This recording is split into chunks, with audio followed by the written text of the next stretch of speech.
Kembali kita lanjutkan dialog kita masih dengan Mbak Oki Asokawati. Mbak Oki, tentu saja ketika kita bicara soal hijrah, ini tidak melulu bicara soal penampilan fisik, tentang berhijab dan sebagainya, tapi perilaku kita juga harus dijaga. Bagaimana caranya supaya kita menjadi orang yang lebih baik, terutama di bulan Ramadan ini?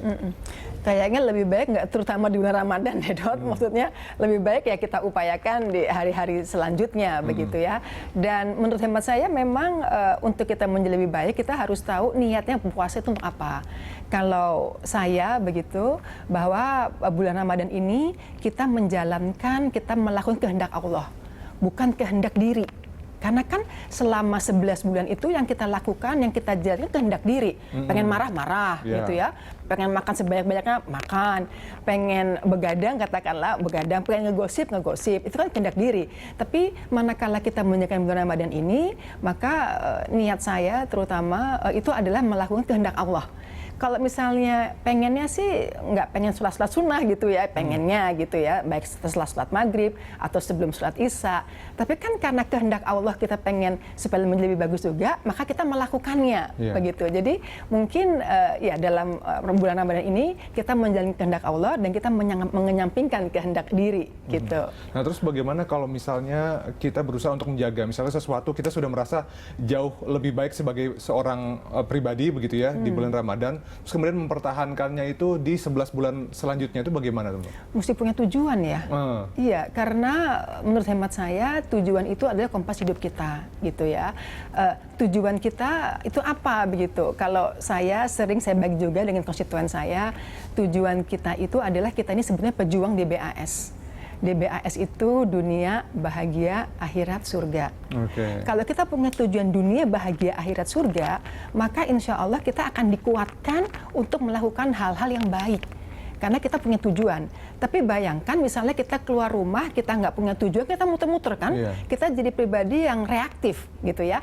Hujan, sebel jadinya. Macet, sebel. Tapi kalau kita mempunyai tujuan bahwa kita ingin DBAS, maka dengan situasi yang bisa membuat kita marah, mungkin kita bisa mengendalikan diri. Lebih baik kita diem aja deh. Kenapa? Karena kita nggak mau menyakiti hati orang. Karena kita ingin dunia bahagia, akhirat surga gitu. Jadi menurut hemat saya, tujuan itu amat sangat penting. Karena manakala kita tidak memahami buat apa kita hidup, apa tujuan kita, tujuan bekerja misalnya. Tujuan dalam hal dimensi fisik misalnya. Tujuan dalam hal dimensi sosial bergaul sama orang misalnya. Tadi mungkin kalau sebelum-sebelumnya gitu, kalau misalnya bergaul saya nggak mau negur, sebelum tegur gitu ya. Tapi setelah saya punya tujuan, maka ego saya ini bisa saya tekan begitu untuk kemudian negur duluan. Nggak ada salahnya deh. Kan saya pengen ngumpulin pahala, saya kan pengen DBAS gitu. Jadi menurut hemat saya mungkin dengan memiliki tujuan gitu yang selamat dunia akhirat begitu, insya Allah itu bisa menjaga kita dari perbuatan-perbuatan yang mungkin kurang baik, insya Allah. Saya belum sempurna loh Dot ya, saya juga masih babak belur gitu. Nah tapi Mbak Oki ini kan selain mungkin hijrah dalam hal penampilan, berhijab dan sebagainya, ada juga dalam tanda kutip hijrah ke dunia politik. Bagaimana Anda menikmati dunia politik saat ini yang Anda tekuni, Mbak Oki? Iya, sekali lagi tujuannya apa gitu ya. Kalau misalnya tujuan kita memang untuk bermanfaat buat orang banyak begitu, saya rasa mungkin tidak ada rasa berat di situ. Memang beda antara kerja di panggung peragaan busana dengan bekerja sebagai wakil rakyat begitu.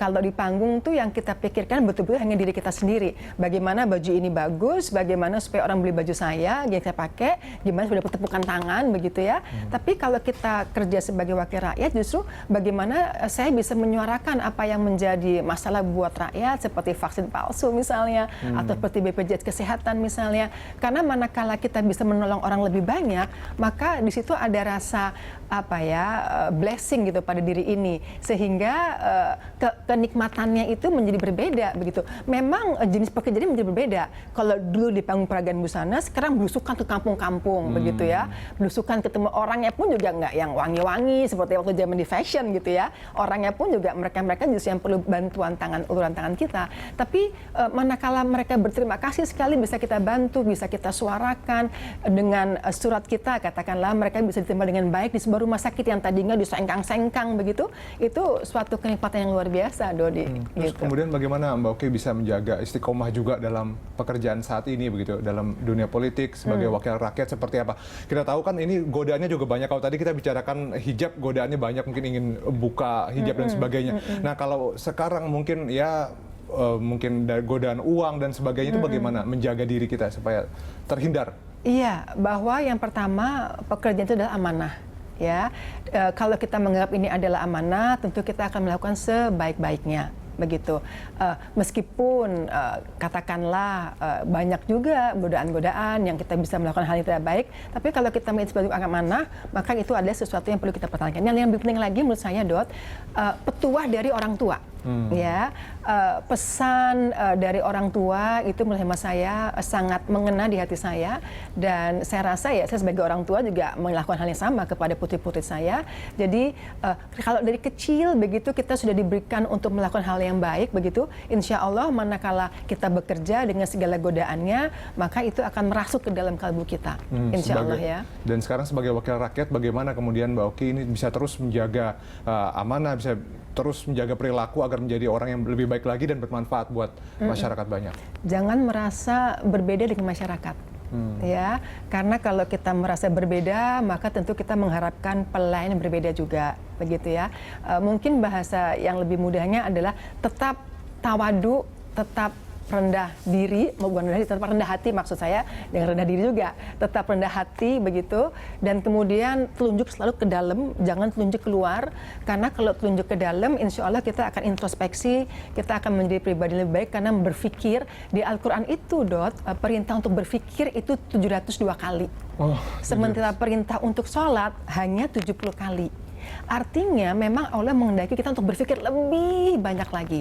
Ada ayat mengatakan bahwa manusia yang tidak mau berpikir lebih hina dari hewan ternak, gitu ya. Ada 10 ekor sapi, 1 ekor sapi disembelih.